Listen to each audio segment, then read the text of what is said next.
भारत के जो permanent ambassador हैं अफगानिस्तान के यूनाइटेड नेशंस के अंदर, उन्होंने एक स्टेटमेंट जारी की है और उन्होंने कहा जनाब तालिबान के ऊपर जो सैंक्शंस हैं वो रिमूव की जाएं, तालिबान के ऊपर बहुत जुल्म हुआ है। इसी बीएलए की यूएन में बड़ी जीत हुई है और पाकिस्तान की करारी हार। बीएलए की इस जीत में बड़ी भूमिका अमेरिका की है। दरअसल पाकिस्तान और चीन ने बलूचिस्तान लिबरेशन आर्मी और इसके विंग मजीद ब्रिगेड को बैन करने वाली लिस्ट में शामिल करने का प्रस्ताव रखा था। तालिबान ने सैंक्शंस के वक्त सारा गुजारा है। So Taliban got a spokesman in shape of India. Remember, these are the times when Taliban are killing the Pakistanis. हालांकि ये शिद्दत पसंद 14-15 हज़ार की तादाद में खैबर पख्तूनख्वा में मौजूद हैं, जबकि बलूचिस्तान में बीएलए की तादाद 2-2.5-3 हज़ार के करीब है। ख़ास तौर पे खैबर पख्तूनख्वा को निशाना बनाया गया है। इनको लगता है कि खैबर पख्तूनख्वा के हालात को ख़राब करने के बाद, चूँकि अफ़गानिस्तान में तालिबान ने अमेरिका और नेटो को भगाया था, इसी तरह पाकिस्तान में खैबर पख्तूनख्वा को अलग किया जा सकता है। लेकिन इस पर अमेरिका, ब्रिटेन और फ्रांस ने रोक लगा दी। इन देशों का कहना था कि बीएलए और मजीद ब्रिगेड को अलकायदा और आईएसआईएस से जोड़ने के पर्याप्त सबूत नहीं है। Despite the fact, कल रात पाकिस्तान के डिफेंस मिनिस्टर ख्वाजा आसिफ ने कहा कि मुझे कहने दें कि अफगानिस्तान एक होस्टाइल, एक दुश्मन मुल्क है। Afghanistan is Pakistan's enemy, that is a clear position. ऐसे में चीन और पाकिस्तान की ओर से पेश किए गए इस प्रस्ताव को रोक दिया गया। अमेरिका का कदम पाकिस्तान के लिए बड़ा झटका है। ये जो चीज है that is something very significant. मैं आपको बताऊं, ये बहुत सिग्निफिकेंट चीज है। भारत के जो परमानेंट एम्बेसडर हैं अफगानिस्तान के यूनाइटेड नेशंस के अंदर, उन्होंने एक स्टेटमेंट जारी की है और उन्होंने कहा जनाब तालिबान के ऊपर जो सैंक्शंस हैं वो रिमूव की जाएं, तालिबान के ऊपर बहुत जुल्म हुआ है, तालिबान ने सैंक्शंस के वक्त सारा गुजारा है। So Taliban got a spokesman in shape of India. Remember, these are the times when Taliban are killing the Pakistanis. The TTP is the one that is there in Afghanistan, and the TTP is one that is collaborating with Afghanistan. And despite the fact, कल रात पाकिस्तान के defence minister Khwaja Asif ने कहा कि मुझे कहने दें कि अफगानिस्तान एक होस्टाइल, एक दुश्मन मुल्क है। Afghanistan is Pakistan's enemy, that is a clear position. This is a clear position, this is a reality. ये जो चीज है that is something very significant. मैं आपको बताऊं, ये बहुत सिग्निफिकेंट चीज है। One must understand that. ये मैं आपको इनका एम्बेसडर साहब की स्पीच सुनाता हूं, आप अगर ये सुने तो आपको हैरानगी होगी। At the moment when Pakistan is standing against Taliban, because Taliban, TTP और Islamic State and al Qaeda, Taliban al Qaeda और टीटीपी दोनों को पनाह दे के बैठे हुए हैं और दोनों पाकिस्तान पे हमले कर रहे हैं। इंडिया सेज कि हमें तालिबान जो है उनके ऊपर ये सैंक्शंस हटानी चाहिए।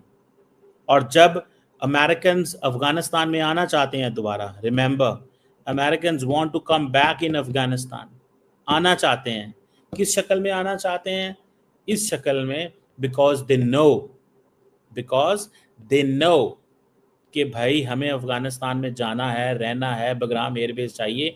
ट्रम्प ने ये कहा, इंडिया कहता है नहीं, यहाँ पे मत आओ, क्योंकि इंडिया गुस्से में है, बिकॉज वहाँ पे जो हो रहा था ईरान के अंदर, इंडिया का जो बिजनेस है उसको बंद करने की अमेरिका ने शुरू कर दी। साथ अफगानिस्तान के अंदर 60 से ज़ायद अस्करियत पसंद तंजीमें इस टाइम पे काम कर रही हैं।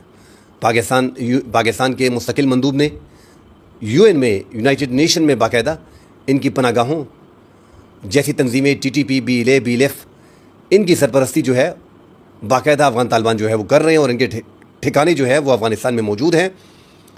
इस हवाले से नाजरीन बात करेंगे। साथ पाक फ़ौज ने नाजरीन जो पाकिस्तान में गैर कानूनी तौर पे अफ़गान शहरी मौजूद हैं, दहशतगर्दी में मुलव्वस है, ये पाकिस्तान के फ़ौज ने बाकायदा एक जर्मन मीडिया को इंटरव्यू के दौरान कहा है। इस हवाले से नाजरीन बात करेंगे। डिटेल में बात करने से पहले दोस्तों से गुजारिश है, हमारे चैनल को लाइक और सब्सक्राइब ज़रूर कीजिएगा। नाजरीन, पाकिस्तान में खैबर पख्तूनख्वा में और बलूचिस्तान में शिद्दत पसंदों ने डेरे डाल दिए हैं। इसमें कोई दो राय नहीं कि शिद्दत पसंद अब जितने भी हैं वो 99.9% अफ़गानिस्तान का 2640 किलोमीटर का जो बॉर्डर है, इसको इस्तेमाल करके बलूचिस्तान में और खैबर पख्तूनख्वा में दहशतगर्दी कर रहे हैं। इजराइल और ईरान की 12 दिन की महदूद जंग में पाकिस्तान के किरदार के बायस जो ईरान के साथ चट्टान की तरह खड़ा रहा, उसके बायस ईरान के और पाकिस्तान के अच्छे ताल्लुकात बन गए हैं। और अब किसी भी तौर पे ईरान नहीं चाहता कि पाकिस्तान के शिद्दत पसंद दहशतगर्द ईरान के रास्ते से बलूचिस्तान में दाखिल हों और ईरान में उनकी मौजूदगी हो। इंडिया की जो इन्वॉल्वमेंट थी, जो अच्छे ताल्लुकात थे ईरान के साथ, उस पर भी असर पड़ा है। और जो ईरान से ऑक्सीजन फराहम की जा रही थी BLA और BLF को, बलोच लिबरेशन आर्मी और बलोच लिबरेशन फ्रंट को, वो तकरीबन ईरान से कट गई है। अब BLA और BLF का दारोमदार जो है वो ज़्यादातर अफ़गानिस्तान पे है और इंडिया अब अफ़गानिस्तान की रूट इस्तेमाल करके बलूचिस्तान में हालात ख़राब करने में मुसलसल लगा हुआ है।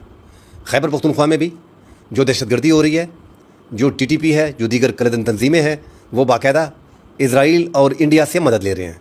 अब इजराइल खुल के सामने आ रहा है पाकिस्तान को डिस्टेबलाइज करने के लिए। खैबर पख्तूनख्वा में और बलूचिस्तान में हालात ख़राब करने में इजराइल और इंडिया का पूरा पूरा हाथ है। इजराइल इंडिया के थ्रू अफ़गानिस्तान के अंदर इनको ऑपरेशनल सपोर्ट और माली इमदाद जितनी भी है वो फराहम कर रहा है। जो अमेरिका का छोड़ा हुआ असला है वो तो पहले से ही अफ़गान तालिबान ने इन TTP शिद्दत पसंदों को दे दिया है। दो तरह की खबरें आ रही हैं कि जो 7 अरब से ज़ायद का असला था, $7 अरब से ज़ायद का असला, वो जो अमेरिका छोड़ के गया था, वो जितने भी कलदन तंजीमें हैं, TTP हो गया, अलकायदा हो गया, दाइश हो गया, बहरहाल इनमें जितने भी ये तंजीमें हैं पाकिस्तान के ख़िलाफ़ जो लड़ रही हैं, उनको ये असला पहुंचा दिया गया है। अब इनके पास जो स्नाइपर्स गन्स हैं 1-8 किलोमीटर से सिक्योरिटी फोर्सेस को निशाना बनाते हैं, नाइट गगल्स हैं, लेज़र्स गन्स हैं, ड्रोन्स टेक्नोलॉजी इस्तेमाल कर रहे हैं, कोडकाप्टर इस्तेमाल कर रहे हैं। बाकायदा एक जंग छिड़ गई है खैबर पख्तूनख्वा में, जिसको हम ऑपरेशन का नाम दे रहे हैं और टारगेटेड ऑपरेशन और इंटेलिजेंस बेस्ड ऑपरेशन का नाम दे रहे हैं। हालांकि ये शिद्दत पसंद 14-15 हज़ार की तादाद में खैबर पख्तूनख्वा में मौजूद हैं, जबकि बलूचिस्तान में BLA की तादाद 2-2.5-3 हज़ार के करीब है। और कल को जब पाकिस्तान और तालिबान के रिलेशन खराब हो रहे हैं तो इंडिया कहेगा तालिबान को, जब अफगानिस्तान, जब इंडिया कहेगा जब देख लें पाकिस्तान आपके खिलाफ था। हमारी पॉलिसी रही है dusty road to Delhi and golden road to Kabul. Now there is a dusty road to Kabul and dusty road to Delhi. मतलब कि हालात ठीक नहीं है हमारे। Afghan Taliban are proving out to be the worst for us. और उस वक़्त वो जनरल साहब जो थे वो उनको बड़ा शौक था, बड़ा। मैं फटाफट जनाब, वो शोखे से जनरल साहब थे हमारे, क्या नाम था उनका, फैज़ हमीद साहब, फटाफट Afghanistan everything will be okay. कख पता नहीं था ऑन ग्राउंड क्या हो रहा है। सारा टाइम तो सियासत करते थे इमरान खान के लिए, सारा टाइम तो जोड़ तोड़ करते थे, सारा टाइम तो वो अपने करप्शन के केसेस में फंसे हुए थे जो बाद में हमें पता चला we didn't know what's going on. So the point here is very clear कि हमें वो कह रहे हैं कि भाईजान आप अपना बंदोबस्त कर लें, ठीक है, ये आप सुने जरा। A business as usual approach is only expected to maintain the status quo, which is not good for Afghanistan and unlikely to meet the expectations of the international community. Business as usual ना करें, extraordinary करें। Security council के अंदर जनाब अफगानिस्तान की जो आवाज़ है, India is emerging as a top advocate of Afghan Taliban.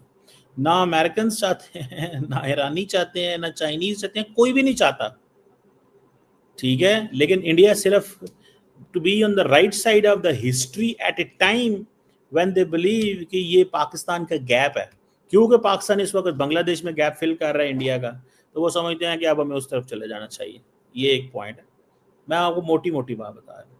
दोस्तों, यूनाइटेड नेशंस में पाकिस्तान और चीन ने एक नया ड्रामा खड़ा किया। इन दोनों ने मिलकर प्रस्ताव रखा कि BLA यानी बलोच लिबरेशन आर्मी को आतंकवादी संगठन घोषित किया जाए।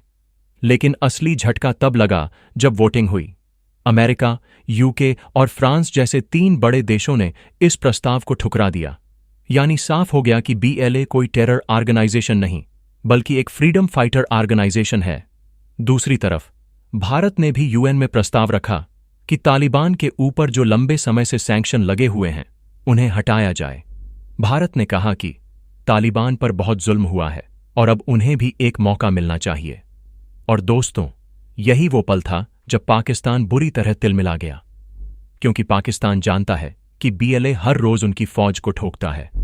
Bloch liberation army Pakistan army पर हमला मजे के लिए नहीं करती, बल्कि बदले के लिए करती है।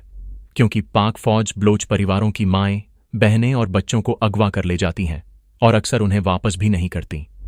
यही वजह है कि BLA पाकिस्तान फौज के लिए हर दिन काल बनकर आती है। आज पूरी दुनिया देख रही है कि पाकिस्तान का असली चेहरा क्या है।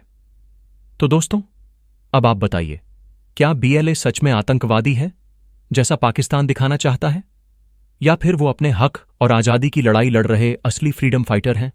अपनी राय कमेंट में जरूर बताइए। वीडियो अच्छा लगा तो लाइक करो, शेयर करो और चैनल को सब्सक्राइब करना मत भूलो ताकि पाकिस्तान की असलियत हर भारतीय तक पहुंचे। जय हिंद,